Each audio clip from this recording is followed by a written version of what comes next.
que eu acho que muita gente que quer montar uma empresa tem... como eu vou conseguir bons clientes? Bem, eu acho assim, não é simplesmente chegar e bater na porta e falar, olha, legal, eu tenho uma ideia. Eu acho que muito vem em decorrência da minha experiência e da Lalai, que é minha sócia, nesse mercado. Né? A gente trabalhou em outras agências, inclusive eu conheci ela na agência Clique, depois eu fui para a Eide, Isobar, para fazer também essa parte de convergência de mídias sociais, blá, blá. E na verdade, assim, eu acho que tem também um pouco de você conhecer o network, sim, ele é válido. E as pessoas já conheciam o nosso trabalho, a gente já tinha feito coisas antes que trouxeram clientes, assim, pra gente. E também, talvez, o nosso posicionamento, assim. Estou falando muito assim, tá? Sossegado. E... na verdade, assim, muitas marcas que queriam se reposicionar ou trabalhar junto com o público que a gente costuma, ou com a área que a gente trabalha, acabaram migrando. Mas eu acho que tem essa parte, sim, de network e também do nosso trabalho, da nossa experiência anterior, em outros lugares. Entendi. Quer dizer que, então, se você for amigo do Alexandre Nagá, que as portas são mais fáceis, já que o networking dele é forte, é isso? Sim, não sei se... Não conhece o Alexandre Nagá aqui? Cacete. Não, show de bola. Então você acha que é importante pra caramba você ter os contatos certos? Sim, mas obviamente você não vive só de contato, né? Se você realiza um mau trabalho, se não acontecem as coisas do jeito que você vende, do jeito que você acredita e faz, realmente não dá certo. Mas acho que sim. Eu, por exemplo, vou até falar uma coisa que eu acho assim, sempre comento com todo mundo. Ela é uma pessoa que ela é super bem relacionada e tal. Se eu abrisse talvez a agência sozinha, não sei se tenho muita vontade de trabalho, eu sei a minha posição ali dentro. Mas obviamente tem toda essa parte sim de você conhecer, de você... Mas gente, não é só isso que eu tô falando, óbvio, né? Show de bola. Obrigado. Continuando agora, Edson Romão, você foi um dos fundadores do HPG. Como foi numa época que... Você? É isso aí. Assim, eu tenho uma raiva no coração que ele tirou uma página minha do ar. Então, se mais alguém aqui também... Edson, como que... Eu também tenho uma página. Você não sabe o trabalho que eu tive para pôr aquele marquee, aquele link, viu? Então, como foi numa época que já existia servidores pagos, já existia web design, agências, etc. Você dá um serviço de graça, redundância, mas enfim, você dá um serviço desse para a galera, como hoje você tem o Gmail que dá o e-mail com tantos gigas, sendo que a UOL e a Terra vendiam, não sei se ainda vendem e-mails. Como que foi esse desafio de você, há anos atrás, entrar, bater no mercado e falar, olha, eu vou fazer isso de graça, você tem o web design de graça, você tem o servidor de graça, usa aí. Foi realmente, foi um momentos assim marcantes dessa história recente da internet, porque em 2000 começou o acesso à internet sendo oferecido de graça, né? O IG entrou no mercado com a ideia de trazer uma massa de usuários para dentro da rede e poder monetizar isso aí com publicidade. Então, já desde daquela época, as empresas estão trabalhando nessa direção, de aumentar, criar um volume, criar uma audiência para poder monetizar isso aí com publicidade. Então, foi nessa onda da internet gratuita que nós criamos, até usando a letra G, né? Foi proposital, como um marketing assim, para associar o nosso trabalho ao gratuito. Naquela época nós quisemos fazer isso porque as pessoas tinham acesso, mas não tinham acesso à caixa postal gratuita, não havia serviços, não havia busca, não tinha muita oferta do que fazer com aquele acesso. A pessoa ia entrar na internet, ou ia ver o portal do IG, ou ia para o Terra, ou ia para o UOL. A Globo estava começando, não tinha muito o que fazer, não tinha vídeo para assistir quase. Então nós criamos uma plataforma de confecção de páginas web, digamos assim, que é o voo do WordPress, né? Junto com o GeoCities, que nós assim, com certeza ajudamos a acabar com o GeoCities do mundo, foi o HPG. Porque o HPG ele veio com uma proposta muito... Nós e vocês, né? Porque nós criamos a plataforma e vocês criaram a audiência, porque o usuário brasileiro é apaixonado pela internet, tá? Então, basicamente, foi dentro da ideia do gratuito para criar audiência para publicidade e monetizar isso aí. E com simplicidade, fazendo algo dentro da língua portuguesa, fazendo algo mais fácil de usar, para que mais pessoas pudessem aderir. É a mesma coisa que é a regra, uma regra básica, né, de informática e de tecnologia, a simplicidade. Obrigado, show de bola. Eu quero perguntar para o Pedro, parafraseando o Só para Contrariar. O que é que eu vou fazer com essa tal liberdade? Coisa profunda. Geralmente hoje eu vejo empresas que têm 4, 5 sócios e você é um cara sortudo que não tem nenhum. Você conseguiu algo, você tem... Tá com quantas? 80 empresas agora? Não, 3, né? 3 empresas. Não, eu quero perder as contas. No momento que ele vira pra cima... Tem papelzinho anotado. Então, como que é esse desafio de você ter um dia sócio e outro não? Qual que é essa liberdade? Qual a vantagem de se ter um sócio e de não ter? Eu acredito que o ponto maior seja a liberdade, mas queria ouvir de você como você consegue hoje ter uma empresa de mais de 107 funcionários, eu diria a maior empresa de mídias sociais do Brasil, sem nenhum sócio. Como que é ganhar tanto dinheiro sozinho? Fala pra gente, o que a gente quer saber.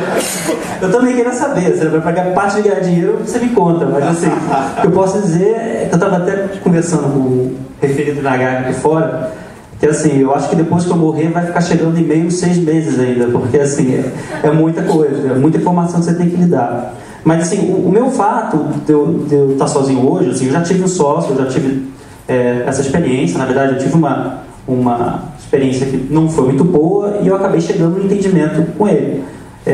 Existe obviamente o lado bacana de você ter mais liberdade. O dono das Casas Bahia, o Samuel Klein, ele falava assim, olha, quem tem patrão tem sócio. Desculpa, quem tem sócio tem patrão. Eu não acho também que seja tão radical dessa forma, mas assim, tem um lado de você poder dividir a responsabilidade, porque tem algumas coisas que você também não consegue compartilhar com o funcionário, por mais próximo que ele seja de você, por mais responsabilidade, existem certas coisas que você só consegue de fato se abrir com um sócio. Então tem esse lado também psicológico de você poder aliviar um pouco a pressão ali no trabalho, mas a parte de escolher sócio é uma coisa um pouco difícil, porque, por exemplo, eu vejo muita empresa que muitas vezes nasce de um casal.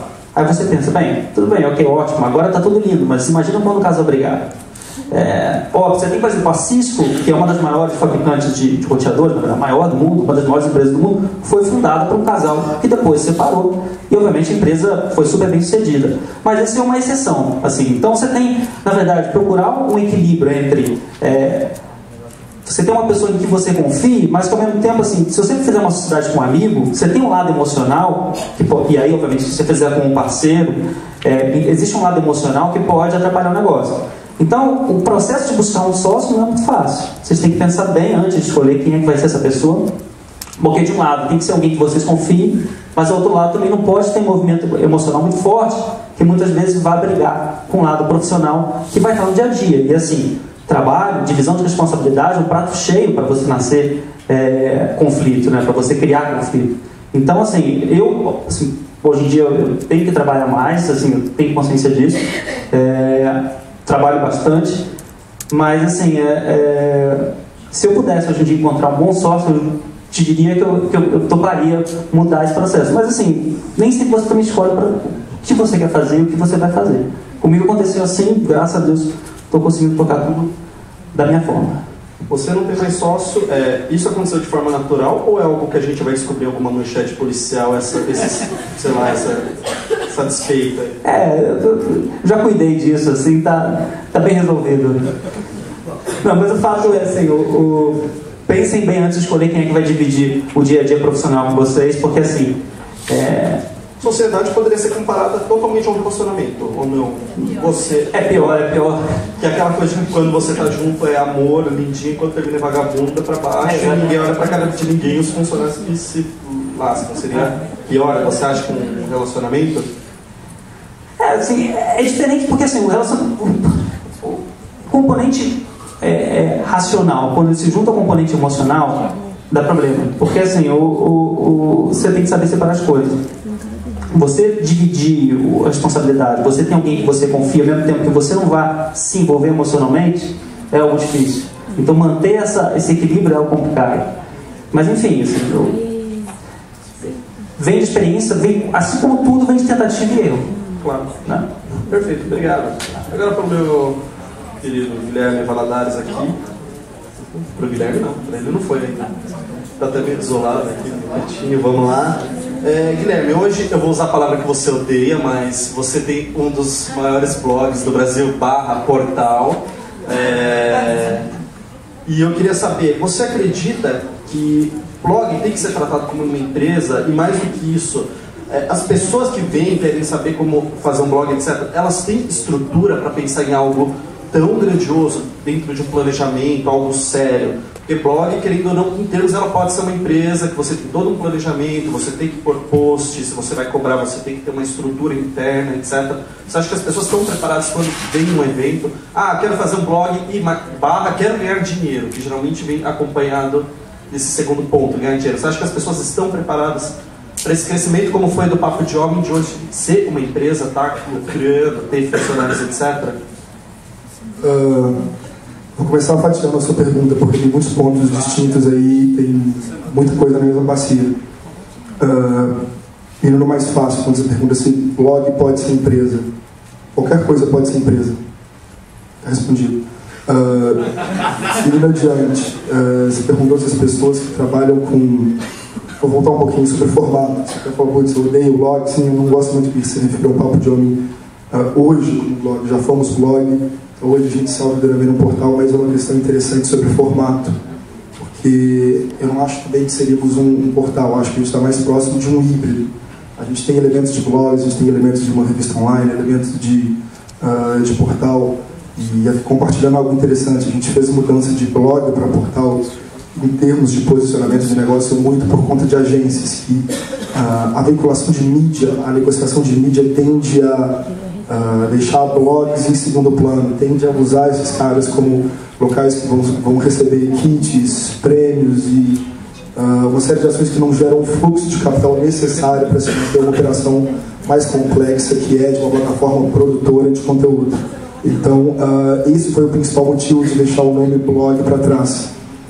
Indo para o que eu acredito ser a terceira parte da sua pergunta, quando você fala se as pessoas que vêm de blogs que vêm com o pensamento de ganhar dinheiro estão preparadas. É muito capciosa, porque tem algumas coisas aí que a gente não dá para tomar como verdade lógica. As pessoas que vêm de blog, não existe as pessoas que vêm de blog. Entendo que existe uma certa coisa que é muitas vezes o cara que abriu um blog, ele abriu sem pensar adiante. Ele abriu despreparado, ele abriu como hobby, ele abriu como uma tarefa secundária. Então ele tem uma primeira profissão, ele pode ser um engenheiro, ele pode ser um filósofo, ele pode ser N coisas. E o fazer blog, no nosso caso, sempre foi visto como um tratado profissional. Então a gente pensava em termos de comunicação, marketing, construção de marca, lidar com agências, lidar com o público, construção de comunidade. E o que eu penso é, se a pessoa às vezes vem de um background um pouco mais amador em relação à comunicação, ela vai estar mais vulnerável, ela vai estar mais exposta a tropeços. A gente enfrentou uma série de problemas, mas se o cara não tem a preparação, se ele não tem a formação, ele pode muito bem alcançar o sucesso, mas ele vai enfrentar ainda mais problemas. Então eu faço essa distinção. E sobre o que você falou do mindset de para ganhar dinheiro, tem até uma discussão que é básica, que eu acho que a gente pode entrar aqui depois, que é o blog como plataforma, ele pode servir a vários fins. Ele pode ser uma construção de autoridade, que eu acredito que é uma das funções básicas dele, e uma vez que você construiu autoridade no seu tema, você pode usar isso para conquistar empregos, para ser um consultor, para vincular publicidade associada ao seu conteúdo. Então, a premissa básica que eu considero muito interessante no formato blog e que me motivou a escolher esse formato para começar o Papo de Homem foi: ele é uma ferramenta que propicia um aceleramento muito grande dessa construção de autoridade. Você se ranqueia bem no Google, você tem agilidade, você tem rapidez. Então, num espaço de tempo de 6 meses, vamos dizer, você consegue ter um corpo de conhecimento publicado e bem ranqueado muito grande, se você tiver disciplina para tanto. E a partir da construção de autoridade, você pode fazer N negócios diferentes. E aí vão cair na seara do empreendedorismo digital.